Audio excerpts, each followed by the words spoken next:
Move பண்ணலாம். நீ தள்ளி யாருமே மூவ் பண்ணல. நான் இப்படி மூவ் பண்றாரு. ஏன் பண்ணலாமே என்ன இருக்கு? Super super super super.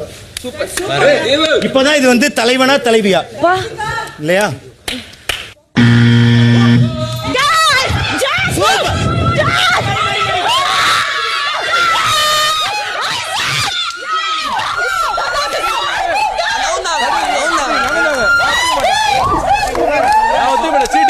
அதான் வின்னு.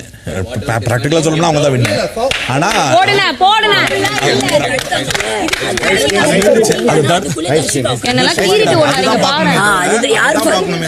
இந்த நாற்காலி யார் காலி டாஸ்கில் வெற்றி பெற்றது யார்? பெண்கள் அணி Bigg Boss. Darshika champion.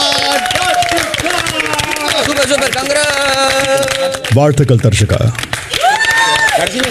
Big Boss season 18 முதல் தலைவி.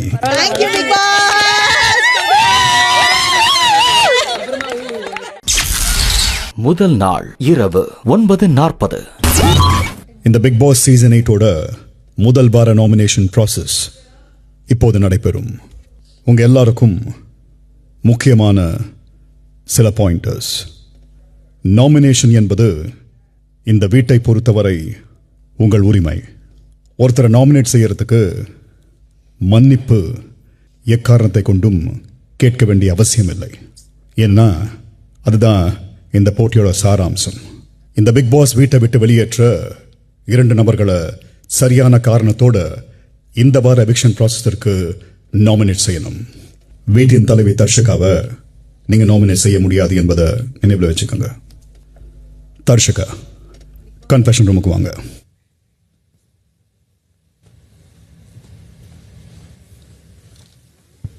தர்ஷிகா, பிக் பாஸ், அந்த 2 பேர் யார், என்ன காரணம்? முதல்ல வந்து ஜாக்லின். யார் என்ன ட்ரை பண்ணாலுமே அவங்க கன்வின்ஸ் ஆகுற மாதிரியே தெரியல. அதுக்கப்புறம் சுருன்னு பேசுகிற மாதிரி எனக்கு ஒரு இது இருக்குது. நம்ம என்னதான் அவங்களை கன்வின்ஸ் பண்ண ட்ரை பண்ணாலுமே நம்ம கிட்ட வந்து அவங்க பேசுகிற விதம் வந்து ரொம்ப அந்த மாதிரி இருக்க மாதிரி எனக்கு தோணுது. இன்னொருத்தர் வந்து ரஞ்சித் அண்ணா. ஏதாவது ஒரு விஷயத்த நாங்கள் சொன்னோம் அப்படின்னா அது ரொம்ப சென்சிட்டிவாக எடுத்துக்கிறாரோ அப்படின்றது வந்து எனக்கு தோணுது. ஸோ அதனால ரஞ்சித் அண்ணா. ஜாக்லின் அண்ட் அன்ஷிதா இவங்க 2 பேரை நான் நாமினேட் செய்கிறேன் பிக் பாஸ். காரணம் ஒன்று என்னன்னு பார்த்தீங்கன்னா, ஜாக்லின் வந்து ரைட் ஃப்ரம் டே 1 எனக்கு தெரிஞ்சு அவங்க வந்து அவங்க டீமோட சரியாக இன்வால்வ் ஆகாமல் தனித்துவமாக நிற்கணும்னு she is trying something. And அதே மாதிரி அன்ஷிதாவோடைய பார்ட்டிசிபேஷனும் இது வரைக்கும் பெருசாக ஒன்று ரிஜிஸ்டர் ஆகிற மாதிரி தெரியுது. ஸோ அந்த காரணத்தால் அன்ஷிதாவை நான் நாமினேட் பண்ணுறேன். ஃபர்ஸ்ட் வந்து அருண் அவங்கள நாமினேட் பண்ணுறேன். ஏன்னா அவர் ஃபர்ஸ்ட் காலையில் நாமினேட் பண்ணும்போது ரவீந்தர் சார் பண்ணார். பட் அவர் சொன்னது எனக்கு சாட்டிஸ்ஃபையாகவே இல்லை. இனியோ ப்ரொஃபஷன் கம்பேர் பண்ணி தான் நாமினேட் பண்ணார். ஸோ அதனால அவர் இன்னும் புரிஞ்சிக்கவே இல்லை அப்படின்னு தோணுது. ஸோ அது ஏதோ எனக்கு ரீசன் கொடுத்தது வேலிடாக இல்லை. நெக்ஸ்ட் வந்து அர்ணவ் அவங்கள நாமினேட் பண்ணுறேன். பிகாஸ் அவங்க வந்து எனக்கு சஸ்பீஷியஸாக ஃபீல் ஆகுறாங்க. லைக் ஏதோ ஒரு கேம் பிளானோட இருக்காங்க. அது என்ன இதுன்னு எனக்கு தெரியல. ஸோ அதனால அர்ணவ் நாமினேட் பண்ணுறேன். 2 பேர் இந்த வீட்டில் நல்லவர்களாக இருக்கிறதுக்கு பெருமுயற்சி பண்ணுறாங்க பாஸ். முதல் ஆள் ரஞ்சித் அண்ணன். அவருக்கு சீட் வேணுங்கிறப்ப அவர் வேகமாக ஓடுறாரு. ஆனால் மறிக்கணுங்கிறப்ப அவர் ரொம்ப நல்லவராக இருக்கிறது. அப்புறம் வெளியில் ஃபர்ஸ்ட் நாமினேட் பண்ணும்போதும் ரொம்ப ரொம்ப நல்லவராக இருக்கிறது வந்து அவர் உண்மையிலே அப்படி தான் இருந்தால் இந்த கேமுக்கு அவர் ஃபிட் இல்லைன்னு நான் நம்புகிறேன். 2வது அருண் அண்ணன். அவர் ரொம்ப சிரமப்பட்டு நல்லவராக இருக்க பெருமுயற்சி பண்ணுறாரு. நேர்பட பேசுகிற ஒரு ஆள் தான் பிக் பாஸில் நேர்மையான கண்டஸ்டண்டாக இருக்க முடியும். அது இல்லாமல் எல்லாரையும் ப்ளீஸ் பண்ணி நல்லவராக இருக்கணுங்கிறதுக்கு மாதிரியா பல்வேறு முயற்சிகள் பண்ணுற ஒருத்தர் ரொம்ப ரொம்ப வீக்கான கண்டஸ்டன்ட். அவர் இந்த கேமில் இருக்கிறது இந்த விளையாட்டுக்கான ஒரு தடை அல்லது ஒரு சிக்கலான விஷயம் நம்புகிறேன். முதல் பேர் வந்து தீபக். ஒரு டாஸ்க் ஒன்று கிரியேட் பண்ணோம். அதனால தான் இன்னைக்கு நாமினேஷன்ஸ் அதெல்லாம் நடந்தது. ஸோ அந்த டாஸ்க் ஃபேராக இருந்திருந்தா, ஏன்னா அதுக்குன்னு ரூல்ஸ் எதுவுமே இருக்குல்ல. ஸோ ஒவ்வொருத்தவங்க ஒவ்வொரு மாதிரி விளையாண்டாங்க. ஐ மீன் ஒவ்வொரு விஷயம் பேசினாங்க. அது ஒரு சேஃப்டி நெட் மாதிரி இருந்திருக்கும்னு நினச்சிருப்பாங்க. தர்ஷா வந்து மறுபடியும் கேட்கும் போதும் அவர் வந்து அப்போ வாய்ப்பு கொடுக்கல. ஸோ அப்போ அந்த வாய்ப்பு கொடுக்கலங்கிறதே வந்து கொஞ்சம் அன்ஃபேராக இருந்தது. அதனால வந்து முதல் ஆப்ஷன் வந்து தீபக். 2வது ஆப்ஷன் வந்து அருண். இன்னைக்கு நீங்கள் நாமினேஷன் பற்றி கேட்கும்போது அவர் வந்து புரிஞ்சுக்கலங்க போது ரொம்ப டிஃபென்சிவாக மாறினார். அது ரொம்ப புரிஞ்சுக்கிறதுக்கு எஃபர்ட் போடாத மாதிரி இருந்தது. ஸோ சுற்றி இருக்க எல்லாருமே மறுபடியும் சொல்ல ட்ரை பண்ணோம், என்ன நீங்கள் எதிர்பார்க்குறீங்க, என்ன அவர் சொல்லணும்னு சொல்லிட்டு. பட் அவர் மறுபடியும் வெளி உலகத்தில் மற்றவங்களுக்கு ஆப்பர்ச்சுனிட்டி எப்படி இருக்குங்கிறத பற்றியே பேசிட்டு இருந்தாரு. நீங்கள் பிக் பாஸ் கண்டஸ்டன்ஸை சூஸ் பண்ணி இங்கே வச்சிட்டிங்கன்னா இங்கே இருக்க எல்லாருக்குமே ஈக்குவலான ஆப்பர்ச்சுனிட்டி இருக்குது டு பிளே. ஸோ அதில் வந்து வெளியில் எப்படிங்கிறத ஜட்ஜ் பண்ணுறதுங்கிறது எனக்கு கரெக்டான ஒரு ரீசனாக படலை. அதனால செகண்ட் வந்து அருண். ரவீந்திரன் சார் வந்து ஃபிசிக்கல் டாஸ்கில் ரொம்ப கஷ்டப்படுறாரு. So yes, I nominate him. அதுக்கப்புறம் முத்து, இன்ன வரைக்கும் அந்த பையன் கண்டிப்பாக இதில் கொஞ்சம் ஸ்ட்ராங்கு. So S. ஃபஸ்ட்டு வந்து நான் நாமினேட் பண்ணுறது விஷால், விஜய் விஷால். அவன் பாட்டுக்கு சும்மா போகிறான் வர்றான், ஒரு 2-3 பேர் கூட மட்டும்தான் இருக்கான். எனக்கு அவனுக்கு இந்த கேமில் வந்துட்டு அப்படியே நான் இருக்கிற இடம் தெரியாமல் இருந்துட்டு நான் பாட்டுக்கு அமைதியாக போயிடுறேன்ப்பா அப்படின்ற ஒரு மோடில் வந்திருக்கானோ அப்படின்ற மாதிரி இருக்குது. ஸோ அதனால நான் விஜய் விஷாலை ஃபர்ஸ்ட் நாமினேட் பண்ணுறேன். ஸோ ரெண்டாவது வந்து சுனிதா. என்னால் அவங்க கூட ஒரு கான்வர்சேஷனே வைக்க முடியல. அவங்க ஒரு காமெடி ஸ்ட்ராட்டஜி ஒன்று எடுத்துகிட்டு வந்திருக்காங்க. நீங்கள் வந்து ரொம்ப சேஃப் பிளே விளாடுறீங்களோ, நீங்கள் வந்து ஓகே நான் இப்படி தான், நான் ஃபன்னாக மட்டும்தான் இருப்பேன் அப்படின்ற மாதிரி எந்த இதுக்குமே போகாமல் அவங்க அப்படியே இருக்காங்க அப்படின்னு தோணுது. என்ன கேட்டால் நான் சௌந்தர்யாக்கா சொல்கிறேன். அவங்க இன்னும் யாரு கூடயுமே பேட்சப் ஆகாமல் கொஞ்சம் டிஸ்டன்ஸில் இருக்க மாதிரியே எனக்கு தோணுது பர்சனலாக. இன்னொன்று வந்து ஃபேட்மேன் சார் வந்து கொஞ்சம் ஹெல்த் இஷ்யூஸ் கொஞ்சம் டவுனாக இருக்குது. நான் அது விஷுவலாக பார்க்குறேன். அதனால நான் வந்து ஃபேட்மேன் ப்ரோவை நாமினேட் பண்ணுறேன் பிக் பாஸ். ஃபர்ஸ்ட் வந்து சௌந்தர்யா பிக் பாஸ். கொஞ்சம் இன்ஆக்டிவாக இருக்க மாதிரி எனக்கு தோணுது. So I'm nominating Soundarya Bigg Boss. Arnav கூட மட்டும் அவ்வளோ எனக்கு க்ளோஸாக நிறைய பேசுறதுக்கான வாய்ப்பு கிடைக்கல. ஸோ அவர் கூட இன்னும் அவ்வளோ கனெக்டிவிட்டி வராதனால so I am nominating Arnav. First one வந்து அகைன் ரவீந்திரன் சார். ஒரு 2 ரீசன். ஒன்று வந்து சார் டாஸ்க் வந்து ஒழுங்காக விளையாட முடியல, அதனால பாய்ஸ் வெர்சஸ் கேர்ள்ஸில் பாய்ஸ்னால லைக் ஒரு பக்கம் தொய்வு இருக்குது.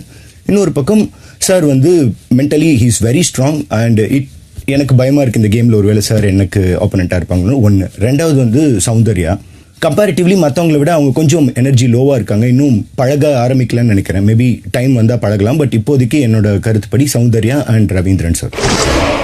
Soundarya and Ravi sir. சௌந்தர்யா வந்து ஏன் சொல்கிறேன்னா, இப்போது கேம் நடக்கிற இடையில கூட அந்த சைடு பிளாக் பண்ணணும்னு நான் சொல்லிவிட்டேன். ஆனால் அவள் கொஞ்சம் பயந்து நின்றுருச்சு. இன்னும் நம்மளுக்கு நிறைய ரிஸ்கான கேம்ஸ் வரும், வீட்டுக்குள்ளே நம்ம நிறைய சந்திக்கணும். அப்போது அந்த பயம் எனக்கு நல்லதாக படலை. அதனால சௌந்தர்யா. 2 வந்து ரவி சார். அவரும் என்னென்னா வந்து அவரால் நிறைய விஷயங்கள் பண்ண முடியல, அப்படி நான் பார்த்த நிறைய விஷயங்கள். ஸோ அதனால அவருக்கு இந்த வீட்டுக்குள்ளே கொஞ்சம் சர்வே பண்ணுறதுக்கு கஷ்டமாக இருக்குன்னு நான் நினைக்கிறோம். அதனால ரவி சார். பிக் பாஸ் ஒருத்தர் வந்து அன்ஷிதா. ஸோ சரியான ஒரு தருணம் வர வரைக்கும் அவங்க வந்து ரொம்ப சேஃப் பிளே விளையாட போகிறாங்கன்றதுக்காக ரொம்ப சட்டிலாக உட்காந்துருக்கிற மாதிரி தெரியுது. இன்னொன்று ஜெஃப்ரி. அவருடைய டப்புன்னு முடிவெடுக்கிற விதமும் டப்புன்னு எங்கேஜ் ஆகிற விதமும் இருந்தாலும் இது ஒரு கேம். இந்த கேமில் சக போட்டியாளர் சக கேம் பிளேயரை வந்து தன்னோட காம்படிட்டிவ்னஸ் இருக்கிற பிளேயரை வந்து லோ டவுன் பண்ணுவாரான்னு பார்த்தா எனக்கு பெரிய நம்பிக்கை இல்லை. நான் ஃபஸ்ட்டு நாமினேட் பண்ணுறது ரஞ்சித் சார். ஏன்னா என்னால் அவரோட கனெக்ட் பண்ணவே முடியல. ஒரு வைபாகவே எனக்கு எங்கே செட் ஆகலையோ அப்படிங்கிற ஒரு ஃபீல் இருக்குது. இந்த இன்னொருத்தர் வந்து ஜாக்லின். ஏன்னா அவங்க ஒன்று பேசுகிறாங்கன்னா நம்ம அதை தான் கேட்கணும்னு நினைக்கிறாங்க. நம்ம பேசுகிறத வந்து காது கொடுத்து கேட்க மாட்றாங்க. அவங்களோட கருத்தை வந்து ரொம்ப திணிக்கணும்னு நினைக்கிறாங்களோ அப்படின்னு ஒரு சில இடங்கள்ல எனக்கு தோணுது பிக் பாஸ். ஸோ வந்து ரஞ்சித் சார் அண்ட் ஜாக்லின். நான் வந்து ஃபஸ்ட்டு வந்து ஜாக்லினை வந்து நாமினேட் பண்ணுறேன்.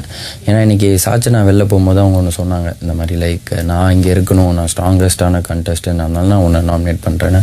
அது வேலிடாக எனக்கு தெரியல. அவங்களும் ஒரு ஸ்ட்ராங்கஸ்ட்டு தான். அதனால் நான் ஜாக்லினை ஃபஸ்ட்டு. ரெண்டாவது வந்து முத்து நான் வந்து நாமினேட் பண்ணுறேன். ஏன்னா அவர் ரொம்ப அழகாக தமிழ் பேசுகிறாரு. பட் இந்த ஷோவில் தன்னை காமிச்சிக்கணும்னு சொல்லி ட்ரை பண்ணுறாரு. ஸோ அதனால் டீம் எதுனாலும் அவர் வாலண்டியராக வந்து ஃபஸ்ட்டு சொல்கிறாரு. அது ரொம்ப கடகடன்னு சொல்கிறாரு. எங்கள் டீமுக்கு அது கன்வே ஆகலை. அது எங்களுக்கெல்லாம் புரிஞ்சிச்சா இல்லையா அப்படின்ற ஒரு விஷயம் வந்து அவர் கேட்குறதும் இல்லை. ஸோ அதனால் முத்து அண்ட் ஜாக்லின் இவங்க 2 பேரும் நான் நாமினேட் பண்ணுறேன். I would like to nominate first Jacqueline. Reason என்னென்னா, நேற்று தான் நம்ம இந்த வீட்டுக்குள்ளே வந்தோம். ஆனால் நேற்று வந்தலேருந்தே அவங்களோட ரொம்ப டென்ஷனாக அண்ட் இந்த வீடு ஒரு வைப் இருக்குல்ல, கொஞ்சம் டஃப் ஆக்குறாங்க. ஒரு விஷயம் க்ளீனாக முடிக்கலாம், ஆனால் அதை கொஞ்சம் லவுடாக பேசி கொஞ்சம் ஷவுட் பண்ணிவிட்டு ஆங்கர் மோடில் வந்து அதை கொஞ்சமாவது டிஸ்டர்ப் ஆகுது. Personally for me it really disturbs me Jacqueline. ரெண்டாவது I would say Ranjith sir. ஏன்னா அவங்க அவ்வளோ கனெக்ட் ஆக மாட்டேங்கிறாங்க. 2-3 வாட்டி நான் போயிட்டு நானே வாலண்டியராக போயிட்டு பேசியிருக்கேன். ஆனால் அவங்க கொஞ்சம் தனியாக ஜோன் அவுட் ஆடுறாங்க, தனியாக உட்காடுறாங்க. ரவீந்தர் சாரை நான் சொல்ல விருப்பப்படுறேன். ஏன்னா mentally he's okay, but physically வந்து த்ரூ அவுட்டாக ட்ராவல் பண்ணுறது பிக் பாஸில் அவருக்கு கஷ்டம். ஸோ அவரை நான் நாமினேட் பண்ணுறேன். ரெண்டாவது வந்து தீபக் வந்து he's a good player. So என்னோட ஒரு காம்படிட்டிவாக இருப்பார். ஸோ அதனால் எனக்கு கொஞ்சம் டஃப் கொடுக்குறனால அவரை நான் நாமினேட் பண்ணுறேன் பிக் பாஸ். ஒன்று ரவிச்சந்திரன் பிக் பாஸ் ஃபுல்ல என்ட்ரி ஆனதுக்கப்புறம் வந்ததுலேருந்தே அவருடைய கேம் பிளான் வந்து ஒரு போக்குக்கு மாறாக இருக்கிற மாதிரி நான் ஆக்சுவலாக ஒரு 24 ஹவர்ஸ் அந்த ஒரு இதில் இருக்கிறாரு. அதனால் எனக்கு அவருடைய சிந்தனைகள் எனக்கு கொஞ்சம் மாறுபட்டு இருக்கு. பிக் பாஸ் முத்துக்குமார் என்னென்னா அவங்க எல்லா கேம் பண்ணும்போதும் அந்த கேம் அவர் மூலமாக எல்லாத்துக்கும் ஒரு ஸ்பேஸ் இருக்கணும்னு நான் நினைக்கிறேன். ஸோ அந்த மற்றவங்களுடைய தயக்கத்தை கூட அவர் அது தனதாக்கிக்கிட்டு அது ஒரு கேம் பிளான் தனதாக்கிட்டு பண்ணுறாரு. ஆரம்பத்திலே இப்படி இருக்கிறது போக போக இன்னும் டேஞ்சர் ஆகும் பிக் பாஸ். ஸோ அதனால் முத்துக்குமார். முதல் நாள் இரவு 10:30. இந்த வார எவிக்ஷன் ப்ராசஸிற்கு நாமினேட் செய்யப்பட்ட நபர்கள்: ஜாக்லின், ரவீந்தர், அருண், முத்து, சௌந்தர்யா மற்றும் ரஞ்சித்.